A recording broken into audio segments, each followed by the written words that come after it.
Rise and shine mga ka-RSP, narito na po ang gabay, patnubay, paalala at prediksyon ni Master Hans Kua. Ngayong pagtatapos ng week na ito, Biyernes, Friday, July 19, 2024. Happy Friday! Simulan na natin! Para sa mga pinanganak ng Year of the Rat, very positive ang mga araw na to sa usapang love life. Kaya naman spend your time wisely at huwag hayaan mawala ang communication. Usapang kalusugan naman. Take your maintenance medicine regularly and do more outdoor activities. Purple at 9 ang swerte kay Year of the Rat. Sa pinanganak ng Year of the Ox naman tayo, sa mga usual routines ay nagdadala ng boredom. Magkaroon ng pagsubok at aberya sa progress mo. Madarama mo rin ang pagpigil ng iyong self-expression. Pink at 5 ang swerte kay Year of the Ox. Sa mga pinanganak naman tayo ng Year of the Tiger, mag-ingat sa food allergies lalo na kung ikaw ay mga nasa lugar na hindi pamilyar sa pagkain. White at 7 ang swerte kay Year of the Tiger.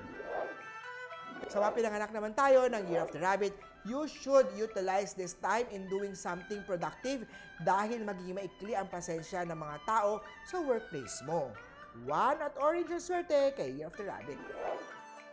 Hinay-hinay lang sa impulse buying this month sa mga dragon dahil posibleng manghinayang ang isang bagay na hindi pwedeng isauli. 4 at brown ang swerte kay Year of the Dragon. Sa mga born Year of the Snake naman free-flowing ang love and friendship energy. Ngunit, binabagabag ka ng past bad relationship mo or mga unresolved parental issue. Kaya naman try to be open kay partner. Blue at 8 ang swerte kay Year of the Snake. Ito naman sa Year of the Horsey. Do not overdo ang pagpupuyat at umiwas sa mga maalinsangan na lugar. Siguraduhin na uminom ng maraming tubig at stick to healthy diet. Silver at 3 ang swerte kay Year of the Horse. Huwag maniwala sa mga taong gustong sirain ang relasyon nyo sa mga Year of the Goat. Mas mabuting kausapin mag-usap ni partner. Pitch at 6 ang swerte kay Year of the Goat. Monkey naman tayo, hindi mangyayari ang mga plano kung hindi kikilos. Huwag puro hintay, gumawa rin.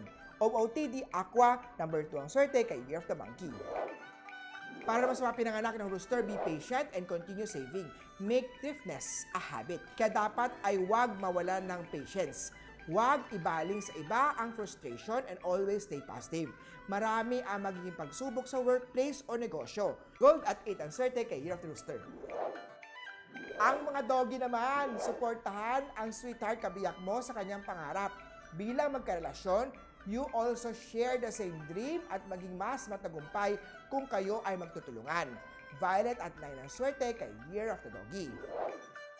At last, definitely not the least, ang mga Year of the Piggy magkakaroon ng promotion, pagtaas ng posisyon at recognition sa serbisyong na ibigay. Matuto namang magnegosyo dahil may outcome ang mga pinaghirapan mo. Magenta at 5 ang swerte kay Year of the Piggy. Muli po, ito po yung mga gabay, patnubay, paalala at prediksyon lamang ni Master Hans Kua. Nasa inyong mga kamay, nasa lalay ang inyong tagumpay. Kaya always be positive at i-claim ang mga swerte, mga ka-RSP.